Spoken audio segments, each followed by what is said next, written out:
प्रिय दर्शकों, दैत्य गुरु शुक्राचार्य अपनी राशि का परिवर्तन कर रहे हैं। 14 मई को ये राशि परिवर्तन करके अपने परम मित्र बुध की मिथुन राशि में प्रवेश कर रहे हैं। अब चूंकि बुध शुक्राचार्य के साथ अतिमित्र के भाव में होते हैं, जिसके कारण ये अत्यंत सकारात्मक परिवर्तन है। साथ ही साथ मिथुन राशि में पहले से ही देवगुरु बृहस्पति का गोचर चल रहा है।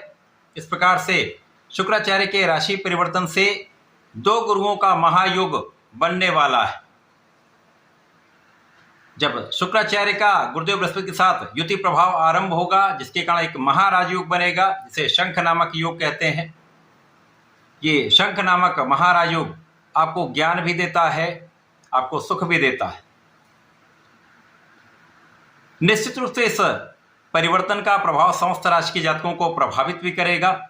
कुछ तो बड़ा विशेष होने वाला है। जय श्री गणेश, नमस्कार। मैं आचार्य संजय द्विवेदी। मेरे समस्त प्रबुद्ध दर्शकों का मेरे चैनल पे हार्दिक स्वागत है। प्रिय दर्शकों, आज मैं मकर राशि के लिए दैत्य गुरु शुक्राचार्य के राशि परिवर्तन का, दैत्य गुरु का देवगुरु के साथ महायोग का, शंख नामक महाराज योग का किस प्रकार का प्रभाव आप पर पड़ने वाला है, इस समय में आपकी किन किन भाव में वृद्धि होगी, आप इस समय का कैसे उपयोग करके लाभ ले पाएंगे, अथवा कहीं पर कुछ समस्या या अवरोध है तो उसका क्या निराकरण है, संपूर्ण विश्लेषण मैं पूर्ण तरीके के साथ करने जा रहा हूं। प्रिय दर्शकों, इस राशिफल को आप अपने लग्न तथा राशि दोनों के अनुसार देख सकते हैं। मकर राशि शनिदेव की राशि, शनि और शुक्र का अतिमित्र का भाव है। यदि हम अवलोकन करें तो मकर राशि के लिए शुक्राचार्य का ये गोचर आपके षष्ठम भाव में आरंभ होगा। यद्यपि षष्ठम भाव त्रिक भाव है, ये निर्बलता का भाव है, ये रोग ऋण शत्रु का भाव है। यहां पर शुक्राचार्य गुरु के साथ गोचर करेंगे तो निश्चित रूप से यहां पर कुछ विशेष परिणामों की प्राप्ति अवश्य होगी, परंतु कहीं न कहीं निर्बलता का प्रभाव भी अवश्य प्राप्त होगा। यहां पर गुरुदेव बृहस्पति विपरीत राजयोग में, जिसके कारण विपरीत परिस्थितियों में लाभ आपको अवश्य ही मिलने वाला है। शुक्राचार्य मकर राशि के लिए आपके पंचम तथा आपके दसम भाव के स्वामी, दो अति विशेष भाव के स्वामी का गोचर आपके षष्ठम भाव में है। अब यहां पर षष्ठम भाव में जो ग्रहों का कारक भाव होता वो निर्बल होता है, परंतु यहां पर कुछ विशेष स्थिति बन रही है, जिसके कारण बहुत कुछ निर्बलता नहीं प्राप्त होगी, लेकिन उतार चढ़ाव की स्थिति तो निश्चित रूप से बनने वाली। इस समय में यदि हम यहां पर अवलोकन करें तो आपका परिश्रम पहले से अधिक होगा और आपको अधिक परिश्रम करना भी चाहिए, आपको आलस्य का त्याग करना चाहिए। इस समय आपको निश्चित रूप से अपने प्रयासों को बढ़ाना चाहिए।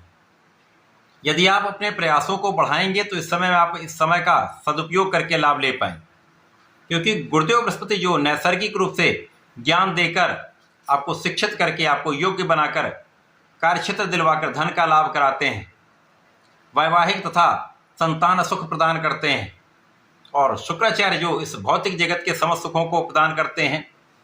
और जब दोनों गुरुओं का महायोग प्राप्त होता है तो ये एक दूसरे के गुणों को कई गुना प्रबल कर देते हैं, तो सुख संसाधन भी बढ़ते हैं, ज्ञान भी बढ़ता है। यद्यपि यहाँ पर आपका पंचम भाव कुछ निर्बल अवश्य होगा, परंतु नैसर्गिक रूप से गुरुदेव ज्ञान देने वाले हैं। तो यहाँ पर यदि आप अपने मन को नियंत्रित कर लेते हैं, यदि आप अपने मन को डिविएट होने से बचा लेते हैं, भ्रमित नहीं होते हैं, तो इस समय में पढ़ाई में कोई बहुत निर्बलता नहीं आई। इस समय आपका आत्मबल अच्छा रहेगा, और यदि आपका आत्मबल अच्छा है और आप ध्यान दे देंगे तो मकर राशि शनिदेव की राशि है, शनिदेव कर्मठ बनाते हैं। तो यदि इस समय में आप सोच विचार कर पूर्ण प्रयास कर लेंगे तो परीक्षा में अच्छे अंक प्राप्त होंगे। यदि आप प्रतियोगिता परीक्षा की तैयारी करें, हो सकता है वहां पर आपको अधिक प्रयास करना पड़े, लेकिन यदि पूर्ण रूप से प्रयास करेंगे, आलस्य का त्याग करेंगे, तो आपको सफलता मिलने का अवसर भी प्राप्त होगा। इसी प्रकार से इस समय में आपके शत्रुओं का तो पराभव 100% होगा। यहाँ पर कुछ भोग विलास से संबंधित रोगों की संभावना होती है। यदि आप यहाँ पर अपने भोग विलास पर नियंत्रण रखेंगे तो रोग की संभावना कम से कम होगी। तो एडिक्शन पर नियंत्रण, बिना सोचे विचारे खाने पीने पर नियंत्रण रखेंगे तो रोग की संभावना कम से कम होगी। तो विलासिता का त्याग करें, व्यसनों का त्याग करें, खाने पीने को पूर्ण रूप से सात्विक कर लें। अच्छी जीवन शैली, अच्छी भोजन शैली आपके लिए अत्यंत आवश्यक है। इसी प्रकार से समय कार्यक्षेत्र में आपका नियमित प्रयास आपको सफल कराने वाला है, कार्यक्षेत्र में निरंतर लाभ देने वाला होगा। तो धन का लाभ तो आपको नियमित रूप से प्राप्त होगा। यदि आप इस समय धन का पूर्ण उपभोग नहीं कर पाएंगे, उतना संचय नहीं कर पाएंगे, लेकिन धन की निरंतरता आपको कहीं कोई बड़ी कष्ट की स्थिति में भी नहीं लाने वाला है। यहां पर आपको अपनी वाणी पर नियंत्रण रखना चाहिए। यदा कदा वाणी की कटुता आपको कष्ट में डाल सकती है, आपके संबंधों में समस्या आ सकती है। इसी प्रकार से आपके कार्यक्षेत्र में आपकी वाणी के कारण कुछ विवाद की संभावना भी बनती है। तो यहाँ पर परिवार के बीच में अच्छे संबंध स्थापित करने के लिए, कार्यक्षेत्र में विवादों से बचने के लिए अपनी भाषा पर, अपनी वाणी पर पूर्ण नियंत्रण आपको रखना चाहिए।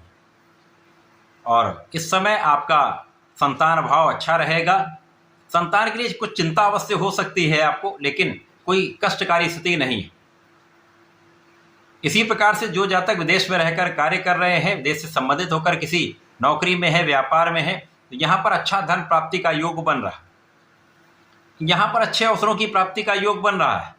इसी प्रकार से जो जातक विदेश जाकर नौकरी करना चाह रहे हैं अथवा देश में रहकर ही नौकरी के लिए प्रयासरत हैं, उनको अच्छे अवसरों की प्राप्ति अवश्य होगी।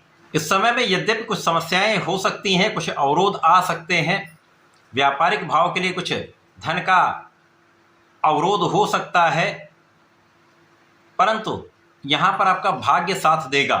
और जब भाग्य साथ देता है तो बहुत कुछ समस्याओं का निराकरण भी हो जाता है, समस्याओं का निस्तारण हो जाता है। और गुरु का प्रभाव है, शुक्राचार्य का प्रभाव है, दोनों का सम्मिलित प्रभाव कहीं न कहीं आपको इन परिस्थितियों से निकालकर आगे बढ़ाने वाला है। इसी प्रकार से यदि कोई कानूनी समस्या है तो उसका निवारण अवश्य होगा, आप विजयी अवश्य रहेंगे। इस पूरे समय में आपको नियमित रूप से भगवान भोलेनाथ की आराधना करनी चाहिए। नियमित रूप से नमः शिवाय का एक माला का जप नित्य करें। प्रत्येक शनिवार को भगवान भोलेनाथ पर जलार्चन करें, बेलपत्र का अर्पण करें, चंदन की सुगंधि का अर्पण करें या गुलाब की सुगंधि का अर्पण करें। तथा यदि इस समय श्वेत मिष्ठान अर्पित करते हैं, दूध से बना मिष्ठान अर्पित करते हैं, तो विशेष लाभ आपको प्राप्त होंगे। इस समय में आ रही समस्याओं का निस्तारण करके आप लाभ ले पाएंगे। तो ऐसा करके इसका उपयोग करें। धन्यवाद, नमस्कार।